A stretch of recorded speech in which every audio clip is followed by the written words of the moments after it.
Hi, everybody. So today's installation of the Sergeant at Arms is about wiretapping. So the latest controversy is President Trump put out a series of tweets accusing President Obama of wiretapping his phones at Trump Tower before the election. It has become a Twitter storm because President Trump said that, well, basically he was saying that it was illegal, which it would have been illegal, but he was saying that he has extremely reliable sources that have told him that this actually happened. The problem with that is when you backtrack through everything and when you continue to ask questions and question this more, you find out that his extremely reliable sources are the media. And so Fox News did an interview where one of their anchors asked an interviewee the question, do you think that could have happened? This is how rumors and gossip get started, because someone says, do you think that could have happened? And then the next person takes that to, oh, can you believe that happened? This is what I think happened. And President Trump, instead of saying to himself, let me have this investigated, let's look into this, let me ask some questions, he just jumped to conclusions and put out a series of tweets saying this. Now, here's where it gets even more interesting, which is Team Trump, who thereafter went on every show they could go on to discuss this, found themselves in a position where they're defending something that they, one, didn't know about, and two, don't have any facts about. And so in the act of damage control, they're getting completely lost.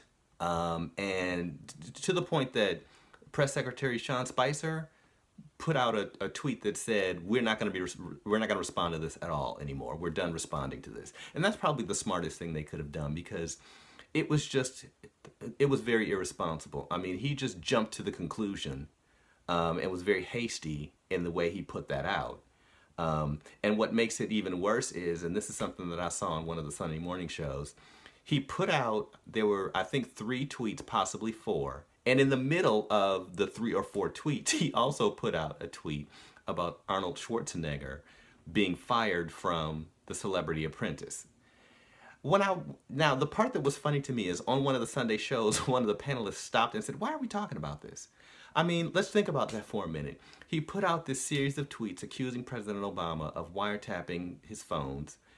And in the middle of that, he's talking about The Apprentice. Why are we talking about this? This is just silliness. And if you think about it, it is. I saw another tweet where one of my followers actually said, you know what, the world is watching this and they think they're watching a soap opera. Yeah, this is the time when we have to stop and say to ourselves, did we make the right choice by saying, we need something different, we need a change? President-elect Trump at the time may not have been the most ideal choice, but let's see what happens. Well, this is what's happening. Let's backtrack through President Obama, though. So President Obama put out executive orders. The GOP did not like his use of executive orders, but the one thing you can say about President Obama is he stayed within the law and within the Constitution. All of his executive orders, I don't believe that any of them were challenged constitutionally. President Trump has been in office for just over a month, and he's already had one of his executive orders reversed and being challenged by the Constitution and it being upheld because, again, President Trump is not a public servant. He's not a lawyer. And so he literally is flying by the seat of his pants. And the difficulty is, and I've said this, I was not a fan of Donald Trump as a businessman. He was successful, but I was still not a fan of him. And I'm not a fan of him as president of the United States. But the one thing that I want is I want to see him succeed. And it's because he is the president of the United States. And I believe in giving the office the regard that it deserves. But when he does things like this, it makes it very difficult for us, the voters, to say, okay, he's doing a good job. He just did an address to Congress Tuesday. So that was his first address to Congress. And in that address, he did a pretty decent job. He stuck to his script.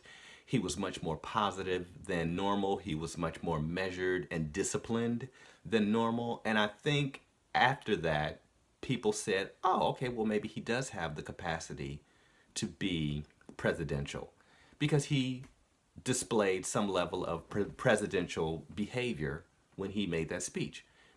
3 days later, by the seat of his pants, he's putting out accusations about illegal activity by the previous president. You know, the lesson we learn there is Donald Trump is who he is, and he's never going to change. And this is what we are going to be looking at for the next 4 years. You know, the tweets will continue. He's a very impulsive guy, and so if he sees something and he thinks, oh, that's crazy, he's going to put out a random tweet. And what's worse is Team Trump has to figure out how to defend all of that. And they have to figure out how to manage around his impulsive remarks and his ability to tweet on his private account when previous presidents, you know, President Obama did not use his Twitter account while he was president. He is now, but he didn't use it. So this is, again, this is unknown territory. But again, you know, the difficulty is that could not have happened, and a couple of officials from the intelligence community who were under the Obama administration have come out and said there's no way this could have happened. There were too many regulations that the FBI would have had to go through to actually wiretap any U.S. citizen. And so to have it that vehemently refuted, you know that this was just kind of subterfuge, and who knows why. I don't think that there was a specific plan by President Trump to divert attention. I think he just was flying from the seat of his pants, which is pretty normal for him.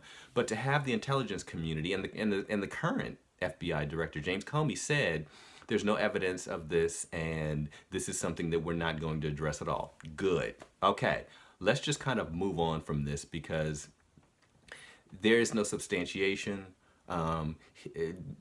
President Trump cited this as extremely reliable sources, and so that calls into question the use of anonymous sources, which he's been critical of anonymous sources being used by journalists for the last couple of weeks. That's been kind of a hot button topic for him. And so now, you know, he has to look and say, I've been saying how horrible that is, and now I'm using exclusive sources. So, you know, let's step back for a minute and figure out how to move on with healthcare. That's important. People want to talk about that. Tax reform, important. Let's talk about that. Let's not get away from the things that are more important because President Trump had a bad morning and decided to tweet out all the things that he was a little annoyed about. And again, as I've said, we need to stop giving his tweets so much power, because they're just tweets. It's not policy. We need to really scrutinize his policy, like his executive orders. He's going to put out another executive order about immigration and put out another travel ban. Let's see what comes out of that. Let's focus on that, because I think those are better things for us to focus on. So, again, tell me what you think about this. All the reactions that I've seen about this wiretapping tweet storm have not been in his favor. Most people, even, you know, Republican lawmakers, the representatives in Congress and senators have actually come out and said, we haven't seen any evidence. If there's evidence, we need to know what it is. Otherwise, we need to move on from this. So he doesn't have any support for this wiretapping accusation. And I think because of that, let's just shut that down and move on to more pressing issues like our economy. So with that, leave me comments below. Keep the tweets coming at Sergeant at Arms USA. And I will see you in the next installation of the Sergeant at Arms.